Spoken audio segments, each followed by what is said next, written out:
नमस्कार साथियों, knowledge point में आपका स्वागत है। साथियों, ये लेक्चर केवल रेलवे के मैकेनिकल स्टाफ के लिए ज़रूरी है।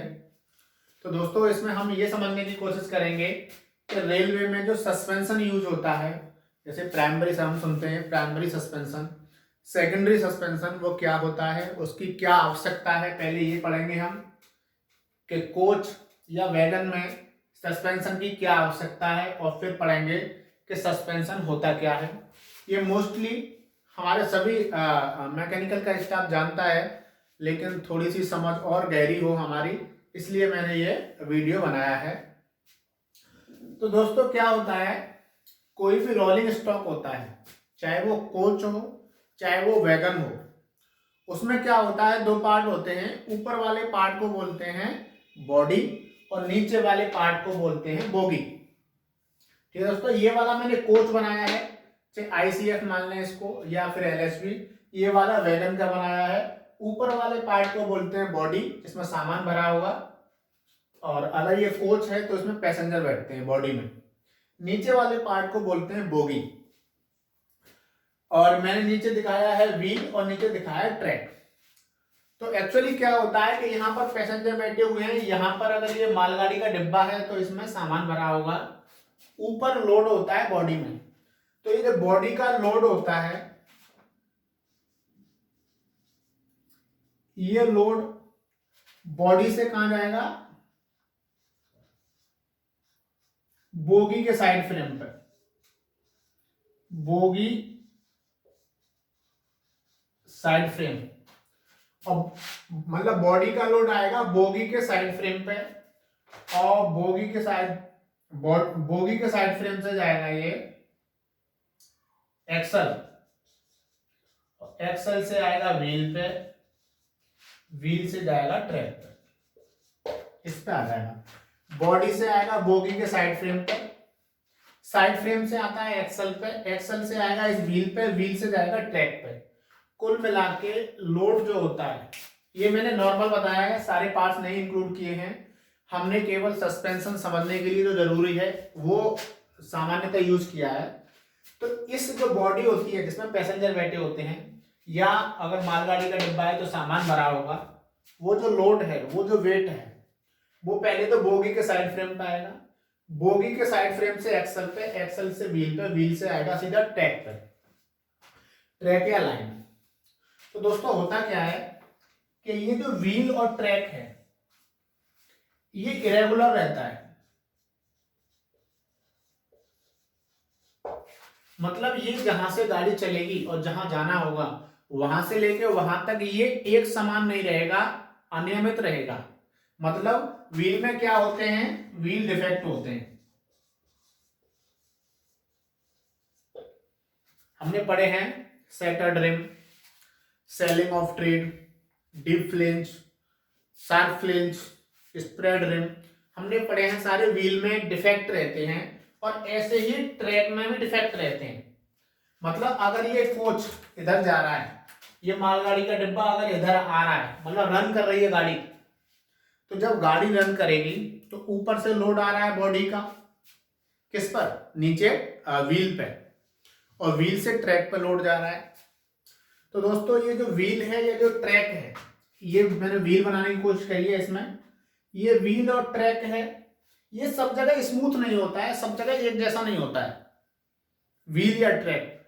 व्हील में भी कुछ डिफेक्ट होते हैं, जैसे हम पढ़ते हैं, काफी पढ़ते हैं ये, जैसे sharp flange, deep flange, serrated rim, sailing of trade, ये सब हमने सबने पढ़े हैं कि व्हील में डिफेक्ट होते हैं। तो अगर व्हील या ट्रैक में, अगर इस व्हील या ट्रैक में डिफेक्ट होंगे, सपोज करें अगर हम बाइक से किसी रोड पे जा रहे हैं, या तो बाइक के टायर में कोई डिफेक्ट है, या फिर ट्रैक में, रोड में कोई डिफेक्ट है, तो हम लोग क्या फील करते हैं, झटके। तो ऐसे ही यहां पे क्या होंगे, ऑस्किलेशन होंगे, या इसको बोल सकते हैं आप वाइब्रेशन, है ना। और ये वाइब्रेशन या ऑस्किलेशन, हिंदी में कंपन बोल सकते हैं आप इनको, कंपन या झटके। और ये कैसे होंगे, या तो लेटरल होंगे या वर्टिकल। दोस्तों अगर इस व्हील या ट्रैक में कोई भी इरेगुलरिटी है, मान लो व्हील में कोई गड्ढे हैं या कोई सा दोष है अगर व्हील में या ट्रैक में अगर कोई दिक्कत है, तो क्या होगा, ये जब व्हील इस ट्रैक पर चलेगा तब यहां पर ऑस्किलेशन होंगे, कंपन होंगे। मान लो अगर ये ट्रैक है, इस पर व्हील घूम रहा है, इसमें अगर कोई फॉल्ट है ट्रैक में या व्हील में कोई फॉल्ट है, तब व्हील उस पर चलेगा तो उसमें ऑस्किलेशन होंगे या वाइब्रेशन होंगे, कंपन होंगे। और वो कंपन कैसे होंगे, या तो सीधे खड़े खड़े ऐसे करके होंगे या फिर ऐसे करके होंगे। तो या तो ऐसे करके कंपन होंगे या फिर ऐसे करके कंपन होंगे। तो लेटरल मतलब इस हॉरिजॉन्टल इस तरीके से वाइब्रेशन होंगे या फिर वर्टिकल वाइब्रेशन होंगे। जब यहां पर वाइब्रेशन होंगे तो ये वाइब्रेशन ट्रांसफर होंगे बोगी के लिए, बोगी का साइड फ्रेम पर, और इस बोगी से जाएंगे बॉडी में। फिर से ध्यान दें दोस्तों, इसको ये जो ऑस्किलेशन हो रहे हैं, जो वाइब्रेशन हो रहे हैं व्हील के एक्सल में, इसको यहां से समझें। व्हील से एक्सल में आएंगे। अब मैं इसको रफ कर देता हूं और इसको भी रफ कर देता हूं। अगर ट्रैक में या व्हील में कोई प्रॉब्लम है, ट्रैक या व्हील में, तो यहां पर क्या होगा, ऑस्किलेशन होंगे, मतलब कंपन होगा, या तो ऐसे करके या फिर ऐसे। ये ऑस्किलेशन या वाइब्रेशन एक्सल पर ट्रांसफर होंगे, एक्सल से फिर साइड फ्रेम पे आएंगे और साइड फ्रेम से जाएंगे बॉडी पे। ठीक है दोस्तों, व्हील या ट्रैक में कोई प्रॉब्लम है तो उसमें ऑस्किलेशन होंगे। ये ऑस्किलेशन एक्सल पे आएंगे और एक्सल से आएंगे साइड फ्रेम पे, मतलब यहां एक्सल से साइड फ्रेम और साइड फ्रेम से बॉडी। अब दोस्तों मतलब इस तरीके से ऑस्किलेशन हो रहे हैं और यहाँ पैसेंजर बैठा हुआ है बॉडी में, तो वह ऐसे हिलेगा। और अगर ऑस्किलेशन ऐसे हो रहे हैं तो पैसेंजर ऐसे हिलेगा, साइड से ऐसे करके ऐसे। सामान के साथ भी ऐसे ही होगा, सामान कभी ऐसे होगा कभी ऐसे होगा। तो कुल मिला के इस चीज से बचने के लिए ये जो ऑस्किलेशन है, ये जो वाइब्रेशन है, ये जो कंपन है, ये जो झटके हैं, ये यहाँ बॉडी तक न पहुंचे, ये बॉडी तक न पहुंचे, इसके लिए हम क्या करते हैं, कोई एक ऐसा सिस्टम यूज करते हैं कि इन झटकों को यहीं तक रोका जा सके, बोगी तक, बॉडी तक न जाए, नीचे तक रोका जा सके। ऊपर पैसेंजर बैठा हुआ है या जहां सामान भरा हुआ है वहां तक ये झटके या वाइब्रेशन या ऑस्किलेशन नहीं जाने चाहिए। इसके लिए एक सिस्टम यूज करते हैं हम, उसे बोलते हैं सस्पेंशन सिस्टम।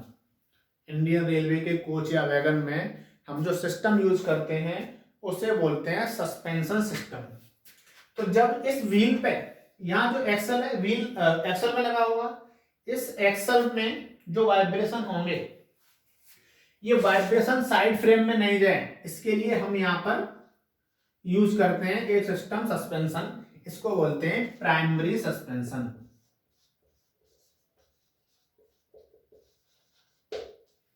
ये एक्सल से वाइब्रेशन साइड फ्रेम तक न जाए, यहां से यहां नहीं जाए। एक ऐसा सिस्टम हम यूज कर लें, चाहे वो स्प्रिंग हो, चाहे वो डैम्पर हो, चाहे वो एयर स्प्रिंग हो, कुछ भी ऐसा सिस्टम यूज कर लें कि ये जो एक्सल से ऑस्किलेशन या झटके ये साइड फ्रेम तक ना जाए। और अगर साइड फ्रेम तक आ जाए, बोगी साइड फ्रेम तक अगर ये आ जाए, तो ये बॉडी तक ना जाए। इसके लिए यूज करते हैं हम सेकेंडरी सस्पेंशन। फिर से ध्यान दें दोस्तों, ये जो ऑस्किलेशन है ये पहले एक्सल से जाएगा बोगी के साइड फ्रेम पर। ये जो झटके हैं एक्सल से साइड फ्रेम पर जाएंगे, साइड फ्रेम से जाएंगे बॉडी में। तो हम इन्हें दो स्तर पर रोकेंगे। पहले तो एक्सल से साइड फ्रेम पे जाने से रोकेंगे इन ऑस्किलेशन या वाइब्रेशन को। तो जब एक्सल से साइड फ्रेम पे जाने से रोकेंगे तो हम यूज करेंगे प्राइमरी सस्पेंशन। और जब साइड फ्रेम से बॉडी पर जाने से रोकेंगे तो अब हम यूज करते हैं सस्पेंशन, वो वाला उसे बोलते हैं सेकेंडरी सस्पेंशन। तो जो यहां यूज करेंगे हम स्प्रिंग वगैरह जो भी यूज करें, या यहां जो यूज करेंगे हम उनको बोलेंगे सेकेंडरी सस्पेंशन, और यहां जो यूज करेंगे उसे बोलते हैं प्राइमरी सस्पेंशन। ये दोस्तों ये वाला प्राइमरी सस्पेंशन हो गया, ये वाला सेकेंडरी सस्पेंशन। अब क्या होता है, अब इसको और समझने की कोशिश करते हैं। तो सस्पेंशन क्या होता है दोस्तों, एक ऐसा सिस्टम, सस्पेंशन में एक ऐसा सिस्टम जो इन ऑस्किलेशन या वाइब्रेशन के एब्जॉर्ब कर ले। तो नीड क्या है, इसकी आवश्यकता क्या पड़ी, ये जो ट्रैक या व्हील में जो इरेगुलरिटी है, जो डिफेक्ट हैं, उनके कारण जो ऑस्किलेशन या वाइब्रेशन जनरेट हो रहे हैं, उन ऑस्किलेशन या वाइब्रेशन को एब्जॉर्ब करने के लिए हम क्या यूज करते हैं, सस्पेंशन। तो ये सस्पेंशन दो तरीके से होता है।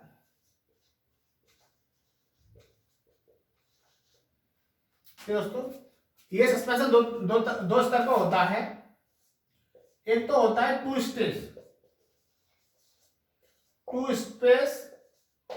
स्टेज सस्पेंशन, मतलब यहां भी हम सस्पेंशन यूज कर रहे हैं और यहां भी, मतलब उसमें प्राइमरी भी है और सेकेंडरी भी है।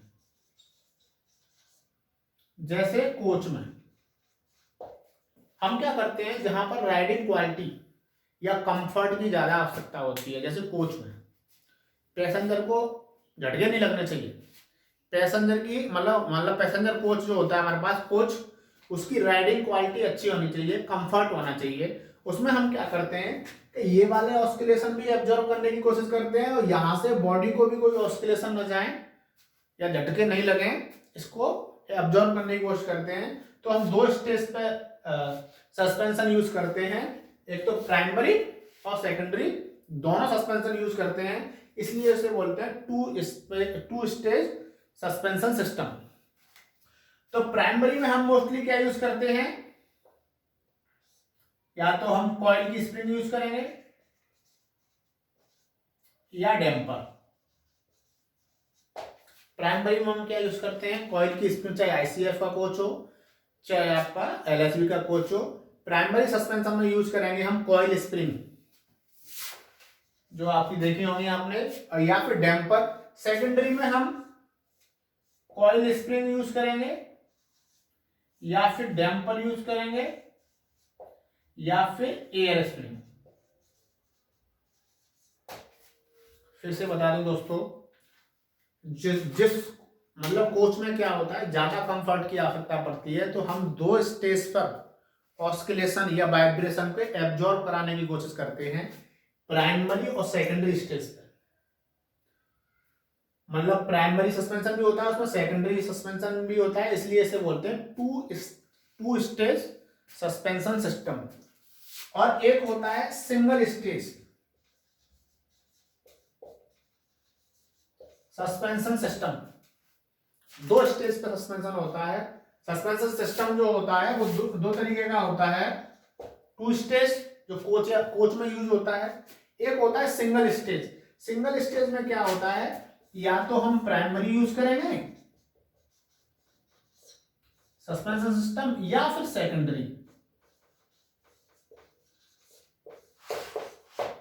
इनमें से कोई एक यूज करेंगे। जैसे क्या होता है, वैगन में लेंगे आप, सेकेंडरी सस्पेंशन यूज करते हैं। वैगन में देखेंगे आप, नॉर्मली बोगी इस टाइप से होगी, मतलब उसमें क्या होता है, केवल यहां पर स्प्रिंग होती है बॉलस्टर के नीचे।